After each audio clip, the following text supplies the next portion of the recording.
Hi Mal! Good morning mga tol, welcome back to my channel no.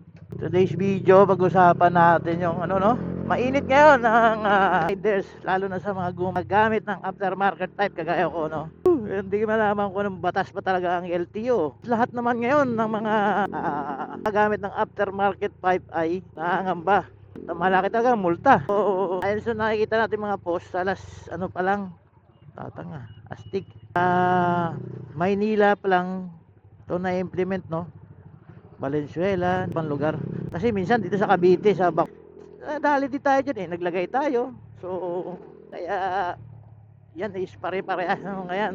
So, hindi naman tayo ng mga ni Colonel Busita, ni Senador, kasi nagra-rides din kasi yung mga utol. Isa yan sa mga active riders. Maraming active riders na nasa gobyerno. No? At alam nila yon. Ang nabasa ko yung Senator JB, no? Hindi naman kasalanan ng mga kagaya ko ng bumili ng pipe o bakit yung tambucho mo makalawang na, bulok na ano, so kailangan mo magpalit. So saan ka makakakuha ng pampalit na stock? Wala naman nagbebenta ng stock. Meron mga second hand din, di ba? O bakit kung bawal yan, bakit pinayagan ng gobyerno o DTI yan, mga ganyan, ayun siya ng gobyerno, bakit pinayagan na ibenta yan at magbenta ng ganyan kung bawal, di ba? O doon sa Thailand, Malaysia, suportado ng gobyerno nilang papaganda ng motor kasi isa din sa tourist spot. Ano din ang turismo kasi makikita mo gaganda ng mga set ng motor nila, may mga nag-show sila. Alam mo, ano Malaysia yung kanilang para lang maengganyo din ang mga ano natin, no, kababayan. So marami. Yun nga lang ang problema. Eto na, pag sinetap mo na, gayahin mo yung kanilang ano, concept, bawal, di ba? Ano mo pa magagaya o ano? Kasi mismo gobyerno natin is, hindi ko lang alam. Yan yan, no. Dati ang pinag-iini ang ano, mga taillight yan, kasi yan. Hindi ko alam bakit motor lagi ang pinag-iinitan, ano? Di ba? Paano sila magbenta ng motor dito sa Pilipinas? Ewan ko lang. Grabe ang gobyerno ngayon. So ngayon, ito, yan. Ang aftermarket. Ano ba? Wala nang first, ano yan, walang warning. Charge ka agad ng penalty. Tapos 5,000 pa raw. Grabe sila. Para pinapatay yung mga rider. Nandun tayo. Hulihin nila yung hindi nga bumasa sa decibel limit.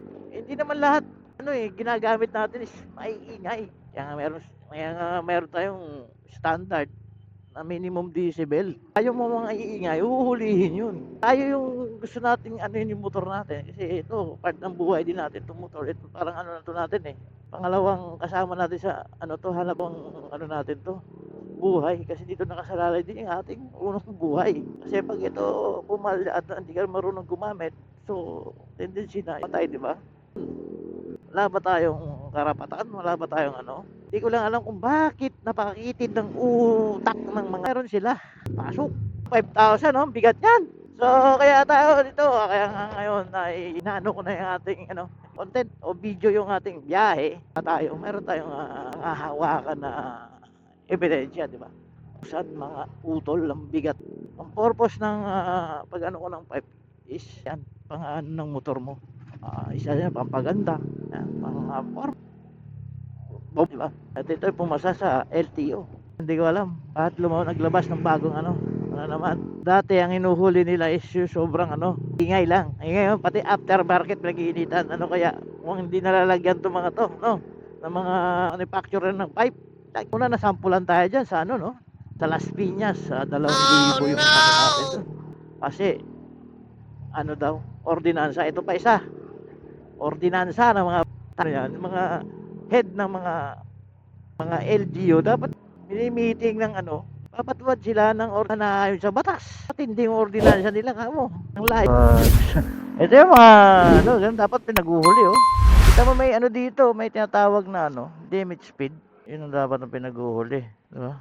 Dadamay na naman tayo dun sa mga ganun, kumag talaga ay, diba? So walang guna tayo.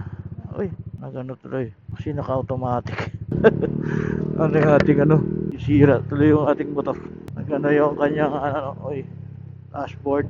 So, Please comment lang mga tol sa comment section kung ano ba talaga ang ibig sabihin. Ano ba pagkakaintindi nyo ng modified tsaka yung tawag doon. Tayo hinihintay nito. Ano ang problema nito? Siya rin na naman to. Ang daming may sapak ngayon dito. Tata muna tayo dito. Wait lang. Alright, let's go. Dahil may sapak ng mga riders, ano? Eto na. Wala tayo ng bakor, mga utol. So, pahala na dis. Wala pa yan dito eh. Ang medyo, ano, bandang, ano, Las Piñas. Papuntang Las Piñas, no? St. Dominic. Dito. Ito, SOG. Ambulansya yan ah. Ano nangyari? May aksidente, mga utol. May aksidente dito sa ano. Ayan oh. Walang durog ang motor niya oh. Tingnan nyo sa ilalim ng jeep ang motor niya, mga utol oh. Ayan oh. Mailalim. Grabe. So na-slide yun. So, may aksidente dito sa may Bacoor. Dito sa malapit sa Kalinisan, mga utol. Sa may Uno Fuel. Grabe. Pasok yung kanyang motor sa buhay siya. Doon siya sa gilid. Gas-gas lang. Mabilis yun. Bilis. Takbo na no. Oo nga biglang liliko. Yun yung hassle doon sa area na yun. Kasi gas yun eh. Biglang yung mga jeep. Biglang kakabig pa kaliwa yun. Pagka ano. Kaya doble ingat tayo. Gas-gas lang siya kasi ano naman eh. Pumasok yung ulo ng motor niya. So malamang nakabitaw yun. Kaya may ambulance talaga. Kaya na to. Yan. Maala ko checkpoint na. So grabe no. So yun. Tapos uhulihin nyo pa. Ano kaya mangyayari doon sa ano yan, sa motor niya? Wala. Kaya laki ng gagastusin niya doon. So yan. Ayan no. Woo! Ligtas no. Mas pala nandun yung sa kabila pala nakakabang ano. Atay na. Nakaligtas. So yun mga utol, nandito tayo sa may ano na malapit na tayo sa Alabang sa Pote Road na to, binabaybay natin. Malapit na tayo sa RST compound kung saan tayo nagtatrabaho. So hanggang dito na yung video natin mga utol. So ano, ng Diyos, wala tayong checkpoint. At alam mo naman magkano huli. So ngayon hanapin natin yung form ng manufacturer natin ng pipe at yun i-download natin at yung i-attach na lang natin ang test ni LTO. So see you in my next video mga utol at abang pa tayo ng ibang update tungkol dito sa aftermarket pipe. So ride safe lagi mga utol, kagaya naman daan naman tayong aksidente. So see you in my next video. God bless you all. Shout out sa lahat ng subscriber natin. Dito muna saan man dyan. Yung mga tropa natin. Babu! Bounce! Moto TV.